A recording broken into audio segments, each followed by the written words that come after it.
we're still suffering from that colonial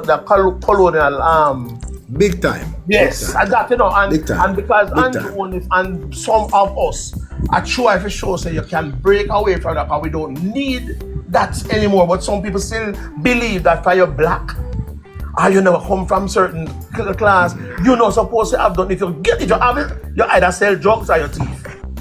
Yes, man. You know, and, No, the lady said that. She said that. On the other flip side of it now, to bring in that speech that I heard, because this man I'm here, we couldn't believe that people go on platform with this hair and nails and eyelash thing now. You see, there's another little aspect of us, some of us black people, you know, name brand clothes, where we spend the money on certain things and important things that we need to spend on, like to make sure our children are right, and the roof, where you could have get the roof they fix, and about to put the paint pan inside of the house. You know, spend it on that, but you have to have on the long nails and the hair and the eyelash because you want to go palav, because a lot of things about us Negroes, and I don't want it, it's not really, I'm not beating down us, but we have this stigma around us, so we have to a bit show off to, you know. So some of us spend the money stupidly, and then we come complain and they say this believe that the government must fix that and the government must fix this, and yet you had your own opportunities to do certain things and make your own decisions. Because every one of us, whilst we have a government, we elect a government to talk about our business, we have our own business to look about too. We have our own interests to sort out, because tomorrow morning when you don't have no breakfast, it's whose problem that?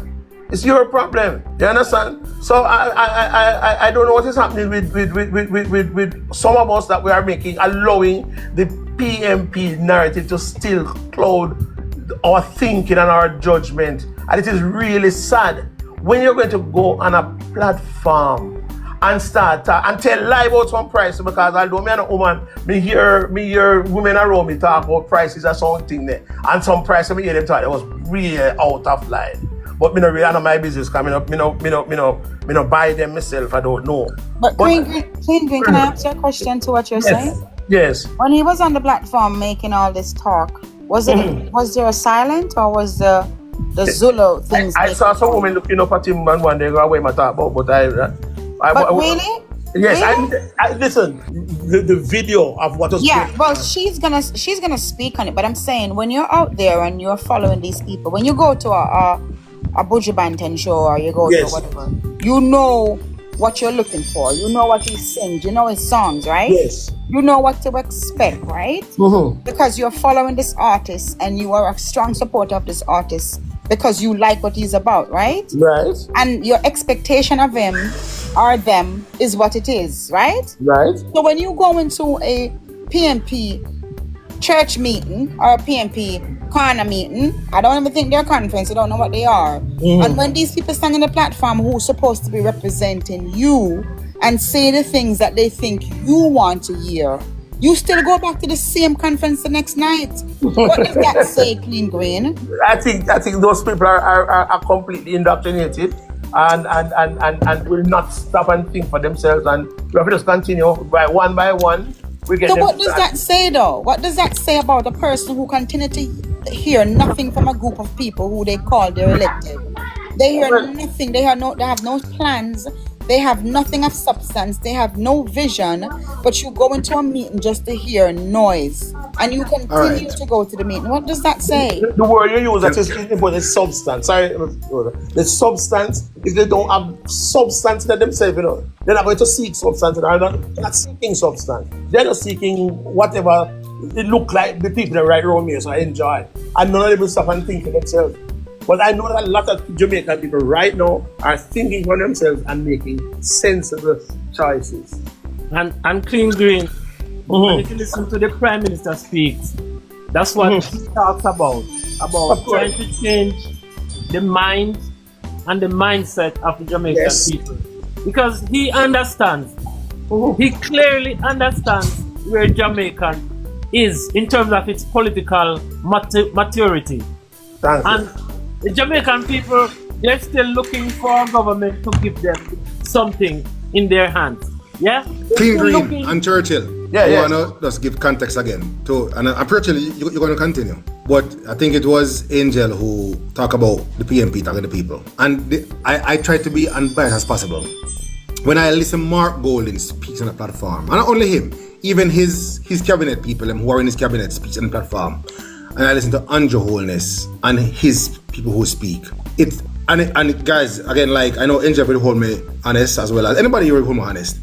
I have yet heard the PNP platform in this election cycle speaking to Jamaica. Well, okay. They speak only to their base. I have not yet heard anything that they've spoken when they have spoken to Jamaica. Agree. And that's the point I was getting to. Right. So go ahead, 13. Right. So, Agree, host. The Prime Minister is trying to change the conversation, trying to change the minds of people, to let them understand what is really important in the country. The Prime Minister understands the challenge it is to bring Jamaica on a whole to that new conversation where we can talk about the things that really matter, uplift all of Jamaica. The Prime Minister said it, Jamaica is going to be like a Singapore. But in order to get there, we have to change their minds, to change the angle of how they look at things. It's not just about, he understands that the people, everybody want to be able to send them children to school, to afford things, But in order to get there, we have to first build an economy to support that. And he's doing things in the meantime. When he talk about the solidarity program, the new social programs, the indigenous house, those kinds of things, he's trying to let people understand, hey, we're not where we want, but in the meantime, we try to build an economy to support the kind of services that the country can deliver to its people. So he's trying to change the mind of how we look at things. Because when we come and we talk about GDP and interest rates and all those things, people don't relate to those things. When I say people, a lot of people, the lower class people, the poor people, they don't relate to those things. So he's trying to change the conversation to let them understand that. No, we understand you don't understand those things, but listen, these things really matter. And the reason it matters is because those are the things that are not able to afford the country to bring up the employment, to reduce poverty, to bring investors into Jamaica so that we can have more growth in the economy. And when the economy grows, people will benefit. But in the meantime, we still have to take care of some of the people, and that's why he has the social programs. So that's why he has all these benefits for people to go to PAF and get a skill, those kinds of things.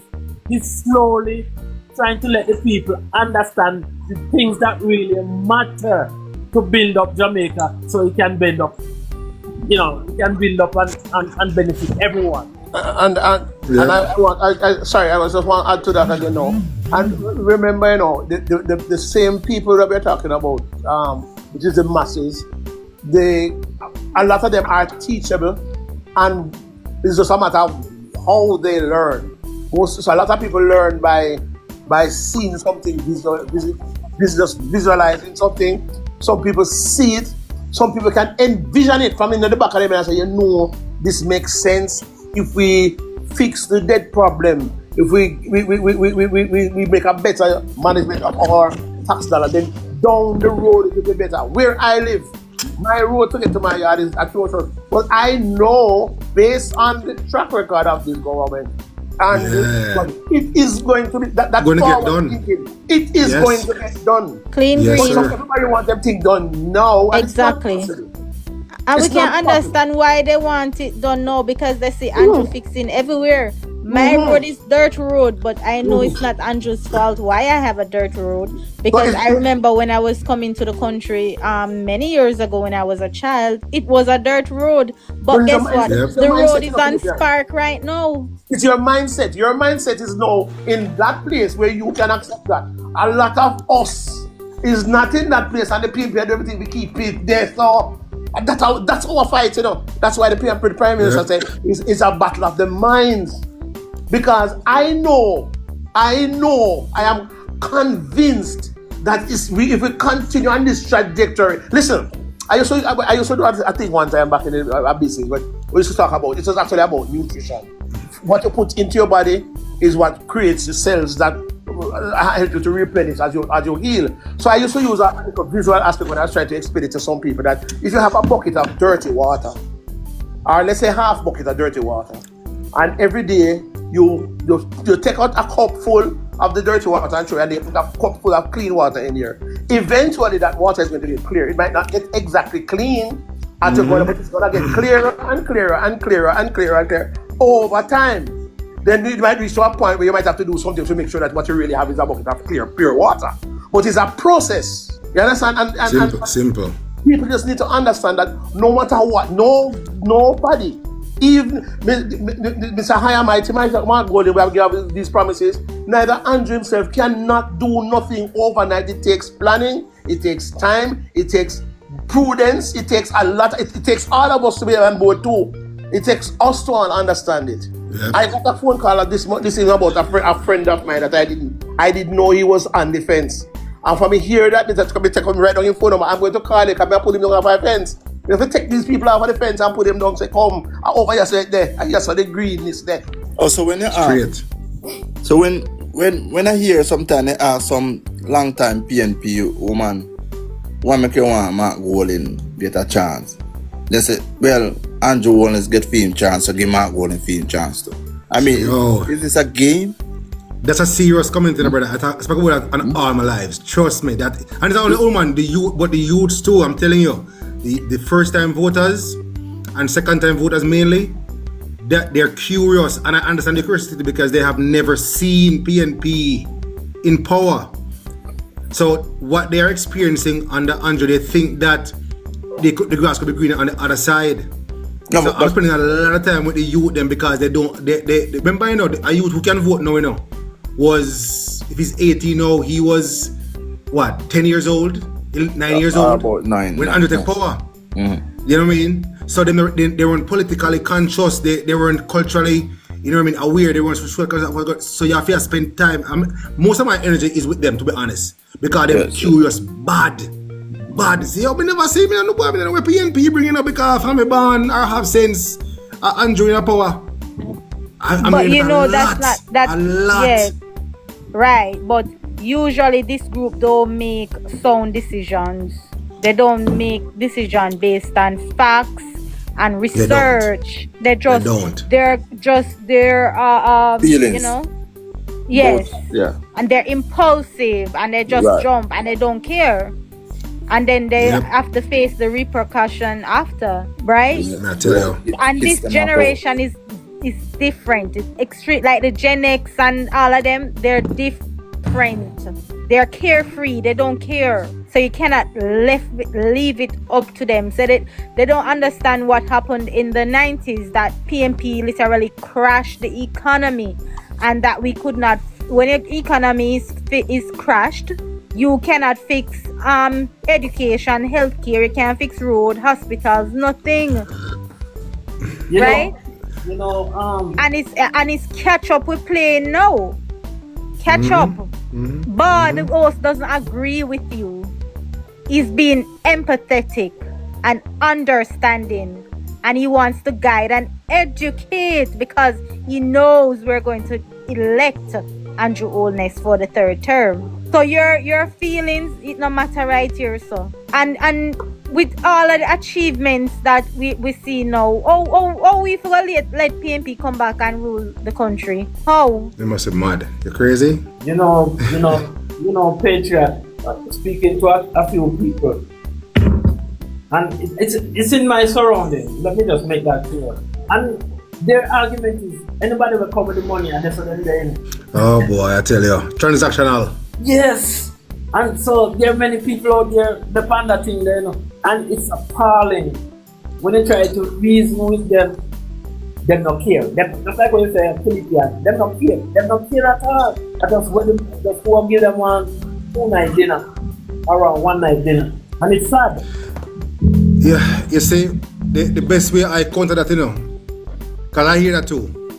Because I said, I'm out there. This is what at the season for that now. And I was to listen. You see, if you make your vote transactional, where you are selling your vote, then whatever you're selling your vote for, ensure for the next 5 years you can live off of that price, whatever you're negotiating. Because guess what?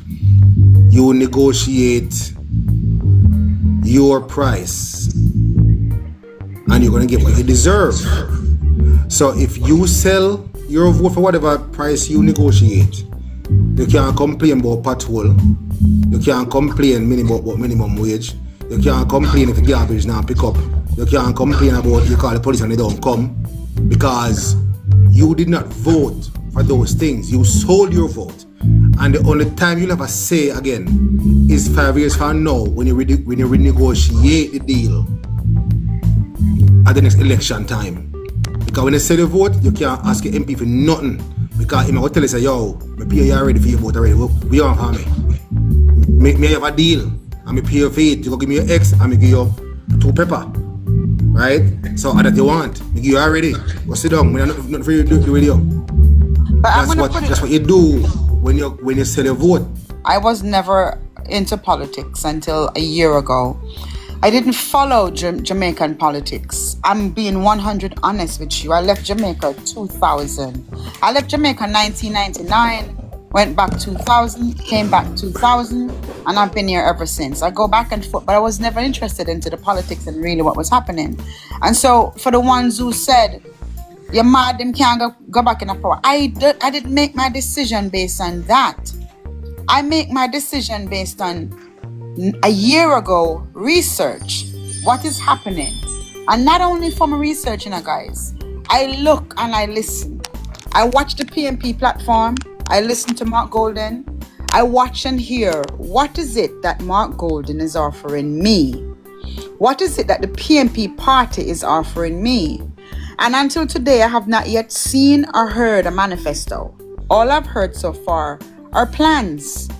I realize when Mark Golden wants to have a conversation with the people who he's asking to make him into the next prime minister, he goes on the platform like Andre Stevens, and he makes certain conversation to be about on that platform, his birth certificate and certain things. I didn't like that. I couldn't understand why you are the opposition leader, why you asking for my vote. However, you can't have a neutral platform and speak to us, the people, about the future for Jamaica if you are supposed to be our next prime minister. And so my decision comes from things like that. What is the People's National Party will be doing for my future?